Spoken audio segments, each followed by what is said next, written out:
Hi മോളെ, മോളുടെ പേരെന്താ? മിങ്കു. മിങ്കു കല്യാണ പെണ്ണിന്റെ ആളാണോ കല്യാണ ചെക്കന്റെ ആളാണോ? അറിഞ്ഞൂടാ. അപ്പൊ മിങ്കു ആരുടെ കൂടെ വന്നേ? അമ്മയുടെ കൂടെ. എന്നിട്ട് അമ്മ എന്തേ?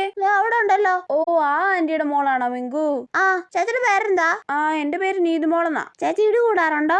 ഇടി കൂടാറുണ്ടോന്നോ? ഇല്ലല്ലോ. എന്താ അങ്ങനെ ചോദിച്ചേ? ഞാൻ ഇടി കൂടാറുണ്ടല്ലോ. ആണല്ലേ. എന്റെ ക്ലാസ്സിൽ അമൽ കേക്കയും ആരോ ബിബിയും എപ്പോഴും ഇടി കൂടാറുണ്ടല്ലോ. ആണോ? ഒരു ദിവസം അമൽ കേക്ക് ഇടി കൂടിയപ്പോ ടീച്ചർ വന്ന് അമൽ കേക്കിട്ട് അടി കൊടുത്തു. ഈ കൊച്ചെന്തിനാ ഇതൊക്കെ എന്നോട് പറയുന്നത്? ടീച്ചർ അടിച്ചപ്പോ അമൽക്കൊക്കെ കരഞ്ഞു. എന്നിട്ട് അമൽക്കൊക്കെ സ്കൂളിൽ അമ്മയും കൊണ്ട് വന്നല്ലോ. അതെല്ലേ. മോളെന്നാ കഴിക്കട്ടോ, ചൂട് പോകും. നമുക്ക് പിന്നെ സംസാരിക്കാം. ഞാൻ ക്ലാസ്സിലുള്ള എല്ലാരും ഇടിക്കും. ഒരു ദിവസം മിന്നുവിനെ ഞാൻ ഇടി കൊടുത്തല്ലോ. ചേട്ടാ, ഈ കൊച്ചിന് ക്ലാസ്സിലുള്ളവരുമായിട്ട് അടി കൂടുന്ന പ്രാന്താണെന്ന് തോന്നുന്നു. തൽക്കാലം ഈ കൊച്ചു വരാത്ത ഏതെങ്കിലും സ്ഥലത്ത് പോയിരിക്കാം, അതാ നല്ലത്. അമ്മേ, രക്ഷപ്പെട്ട്. അതെന്തൊരു കൊച്ചാണോ എന്തോ. വാ തുറന്നാ പിള്ളേർക്ക് ഇടി കൊടുക്കുന്ന കഥയെ പറയാനുള്ളൂ. ഏത് സമയത്താണോ എനിക്ക് അതിനോട് മിണ്ടാൻ തോന്നിയത്? ചേച്ചി ഇടി കൂടാനുണ്ടോ? അയ്യോ, പോ.